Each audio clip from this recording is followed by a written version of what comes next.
Bonjour à tous, c'est Ambroise de Moto Plaisir, location de moto en Haute-Savoie. Dans cette vidéo, je vais vous présenter les petites différences de la BMW R1250 GS modèle 2021 par rapport à un modèle 2020.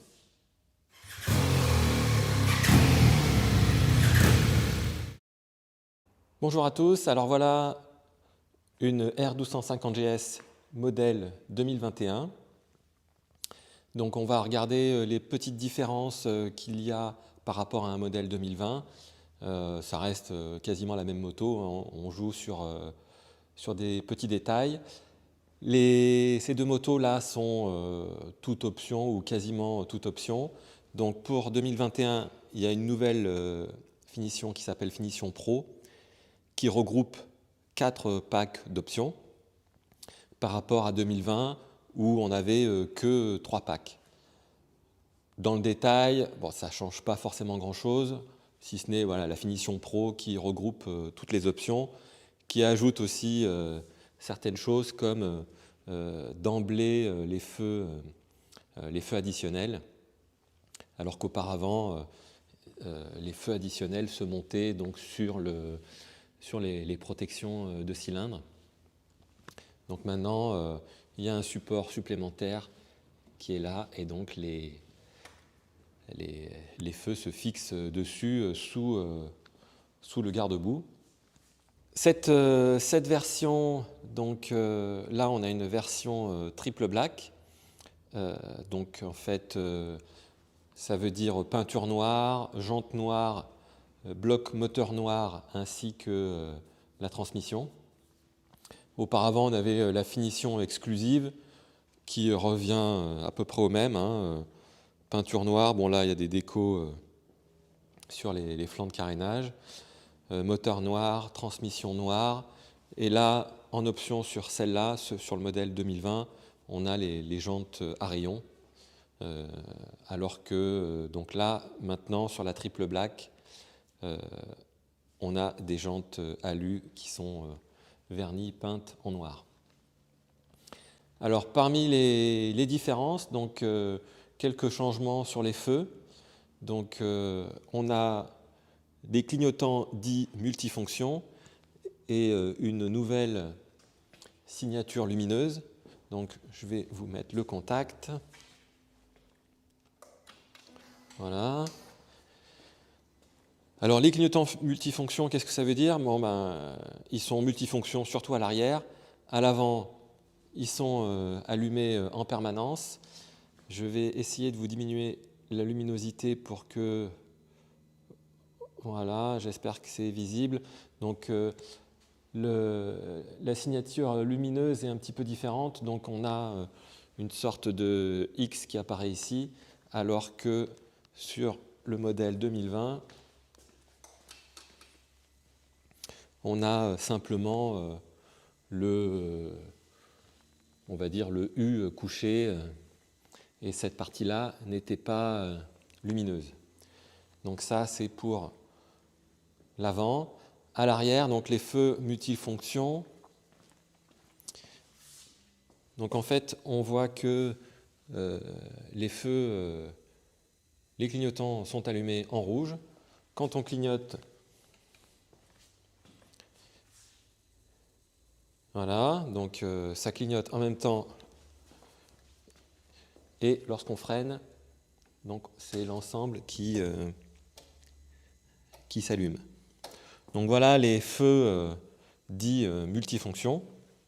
Une première différence qui va se voir quand on va croiser une moto sur la route. On verra tout de suite si c'est un modèle 2021 ou pas, s'il a l'option feu multifonction. Autre différence, maintenant on a la possibilité d'avoir la selle chauffante sur le modèle 2021. Donc pour le passager, ça se fait ici, donc sur la selle côté gauche. Lorsque c'est allumé, on voit au tableau de bord un petit voyant qui s'est allumé.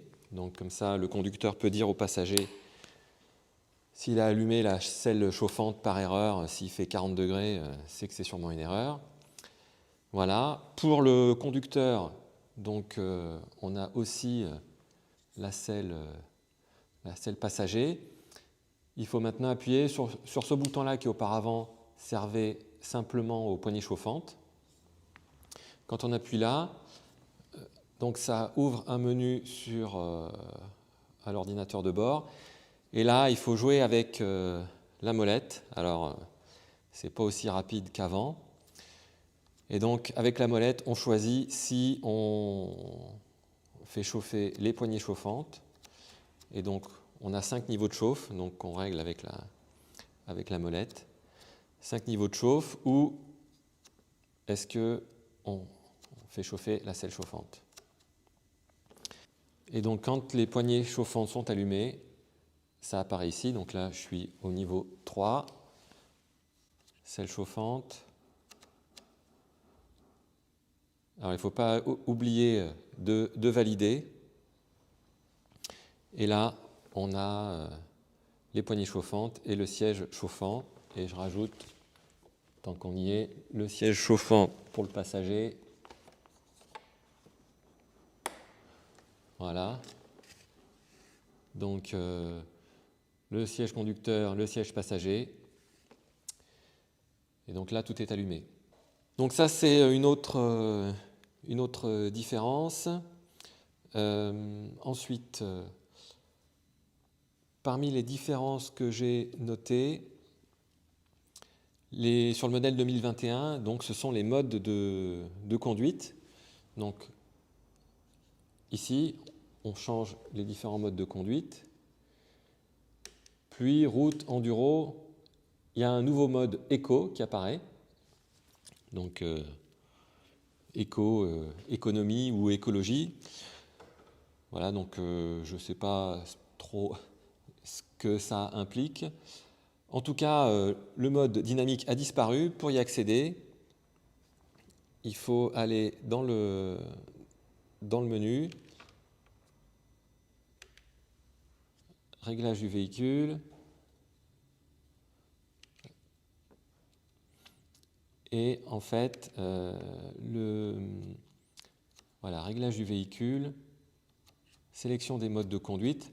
En fait, on ne peut faire apparaître que 4 modes de conduite.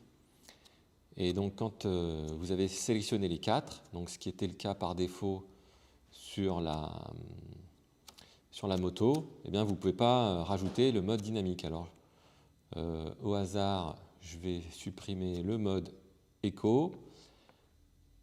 Et là, je vais pouvoir rajouter le mode dynamique. Et maintenant, j'ai à nouveau accès au mode dynamique et j'ai plus de mode éco. Donc voilà un petit changement sur les modes. C'est vrai qu'auparavant, il fallait accéder sous la selle. Alors je vais essayer de vous montrer ça. Il fallait accéder sous la selle, brancher une petite prise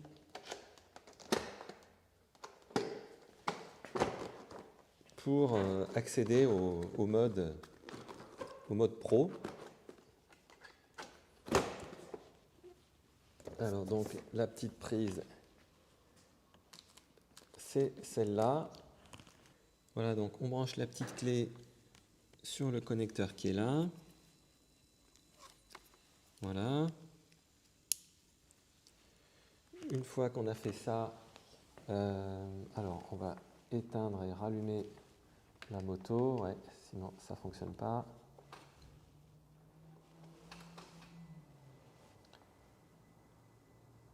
Voilà, donc là on a le petit symbole qui montre que on a la clé ou le petit connecteur, enfin bref, qui est branché. Et là, on voit apparaître les modes Dynamic Pro et Enduro Pro.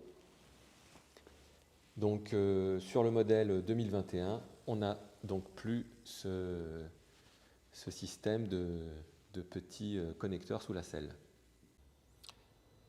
Dernière petite différence, c'est qu'on a maintenant un port USB ici. Donc,